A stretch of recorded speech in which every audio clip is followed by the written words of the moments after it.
Since it's here and I'm silently invested, let's talk about it.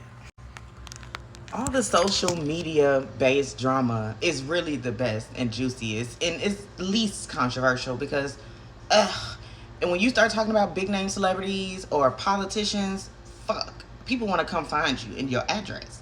So let's talk about the little stuff. First off, the new Tana Splat Rick Rosa situation, top tier messy, top tier entertaining, but what the fuck? They got Noop sending people cease and desist to stop talking about him, but it's bad. It's odd because, which is actually is not odd. I am the one that's a firm believer that Noop sets this shit up specifically to get rich and to get famous. He's smart. He went to school. He African. He know what he doing. This ain't all of no sympathy, woe is me. That's a strong man right there. So I believe a lot of what Splat is saying. Now, I also believe that Splat wants to do the same thing too, because I don't think he really knows what he wants to do in life. So, hey, why not come up off of my crazy ex-boyfriend stories? Santana, I think in the beginning, he was just getting into this TikTok shit super excited, super easy as he is in real life, and seeing all these attractive men and was just falling into it.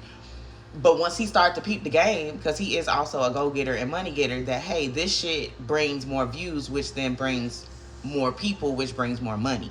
So once they kind of figured that out and had their first or second fallout, I think him and Noop outside the cameras got something together, and they was like, look, we gonna make this shit look flip-flop, flip-flopping ass, and we gonna get the bag. I'm telling you. So whatever you see, react from it naturally, and whatever I see, I'll react from it naturally. But at the end of the day, we know it's coming. So I think that's how their arrangement is. Period. Okay? All these extra motherfuckers, Aunt, Joyce, all of them, they also on the Splat ride too. I think they trying to come up too. Joyce already on that low end now, that's TV, but I'm pretty sure she tired of getting her ass beat, as well as getting the bad slack for fighting real women. But that's whatever. I don't she's not my cup of tea.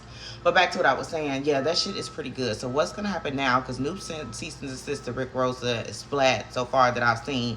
But Rick Rosa does this, okay? She's a seasoned blog girl. So she already got an attorney for her and Splat. So he says, and he's gonna say, you gotta stop us forcefully.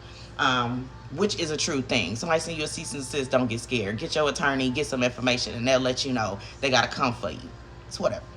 So, I'm very interested in tuning into that. Next up on the docket, we have Coco Jones and Tyleo. This shit. Now, I'm going to talk about Coco because I know she got a little cult base. I don't even call people fans no more. They turned into cult followers. But she ain't that big. And it's just real is real. So, yes, she went on Tyleo's stream. Tyleo is one of Kai Cenat's friends that have also branched off into streaming or started streaming whatever same time. But I don't know. He's not as far along. Either way, he does streaming and he does a lot of in real life streaming with like meeting up with celebrities and shit like that. And now this streaming is the way to get your art out. Everybody's trying to do it. It doesn't matter. Like you had Trump on Aiden Ross stream during the election. Like people try to get out to the young people, so they doing it. Coco is on tour, I believe, her first big tour, and then she just dropped her first real album. So she is trying to gather everybody as much as she can. So I'm sure she falling into the wave as well. So on the stream, I guess she was mic'd up still. I don't know, but at some point, her either manager or whoever representation told him that they're not allowed to record in the building that they were in. I don't know if it was the building or I don't know if it's just them being real specific or whatever on her team. So I don't know. But with that being said, the stream was short. It was awkward when she was getting ready to go on stage or however she was still mic'd up and she was telling somebody that I'm just doing this for my promo. This ain't nobody. Which is kind of fucked up to say. Regardless of what the situation is, yes, streaming is a good way to promote your business. But you have to realize that a lot of these streamers are gamer boys or gamer girls, i.e. they are loners by nature. They resort to the computer or they resort to talking to people online because their social skills either maybe a little different, or they just don't like to be bothered a lot. So for them coming out into doing this is probably already different. And Talil doesn't seem like the normal gamer where he was probably a loner. He seems like somebody who just really likes to kick it and make friends and really meet the people that he idolizes. So yes, y'all saying, oh, it's about views, it's about promos, y'all know it's business. It's not. Their niche became a business.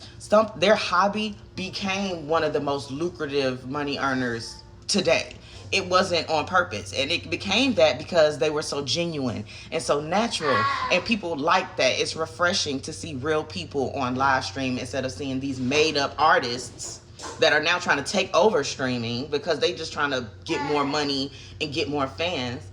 It's different seeing these regular boys and girls interact with these people because you feel like you're getting a BTS, a behind the scenes of these artists, and you're getting to see these artists hang with real people. But in reality, now it's turned into a business, which is then making it not fun, and it's now making it to where the only time you see a honest, genuine stream is when they with Cenat, because they know they're already the biggest and they on there to have fun because he's the biggest. But these little guys, they're literally your fans, people. They literally just want to meet you, or they're literally like, Talil may have been a guy that thought she was beautiful, you know, a fan that was like, oh, that, but now her spirit just, and it just got revealed to thousands of people. And so I don't know how the album's gonna sell or their tour's gonna go, but this is the hump she's definitely gonna go over. So next up on the list, continuing with the gamer streamer situation, Zoe Spencer. She is this pretty girl that you probably see.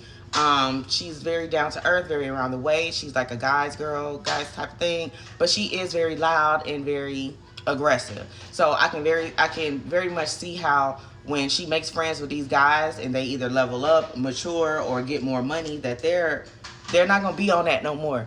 And she just herself. So I don't think she knows when she's going too far, or she doesn't know how to read the room.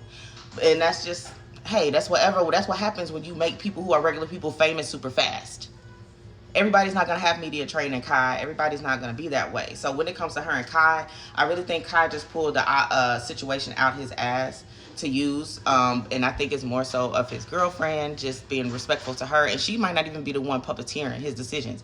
I think he's just trying to do it so it won't look like a problem because he really likes the girl, which is okay. He wants to keep his relationship solid. He can do that. But to go on there and to tell everybody why is stupid. He should have just called her, and then she should have did her own stream and said, Kai talked to me behind the scenes and he let me know what's going on, so I'm cool now. It's whatever. But that didn't happen. Because once again, Kai is a big streamer who is really loving the clickbait too. He can act as genuine as he wants to, but he know the clickbait is helping him feed everybody around him. He need it. Whatever. But the solo dude that went in on her and everybody that's telling her that is stupid for her to have emotions is crazy. At the end of the day, she's a woman. At the end of the day, she's a genuine person. And when people hurt your feelings, it's gonna show. So the attacks is unnecessary. I do feel like it's getting a little drawn out for too long. But once again, it's all about the clickbait.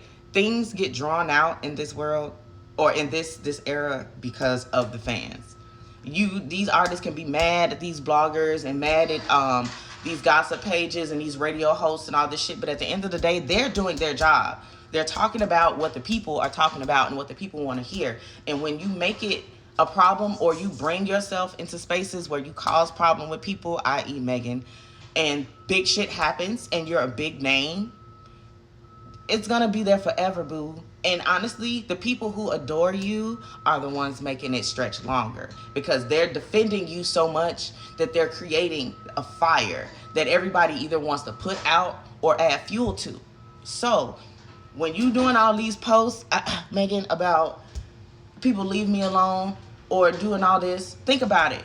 Reassess and go back in time and figure out, where did this all start and how could I have made a difference in this situation? And since there is a difference I could have made, accountability, it needs to be taken publicly, because I'm a public figure and that's my right and it's my job. And once you do that and take accountability and admit the fucked up shit that you did and stop pointing fingers for people to go be your savior for, you're pointing fingers at people and people are going, and your fans are attacking them, which is making a fight begin. So do this, take accountability, make a post saying, everybody calm down, I'm okay with it, I'm not bothering, it's not bothering me. I guarantee you, little girl, all of your problems will go away. It just do it. It's the accountability chasing you, Megan. It's not us. It's not blogs. It's not the radio. It's just accountability. And it's going to ride your ass till the sun go down. And be back up in the morning again. So, see y'all.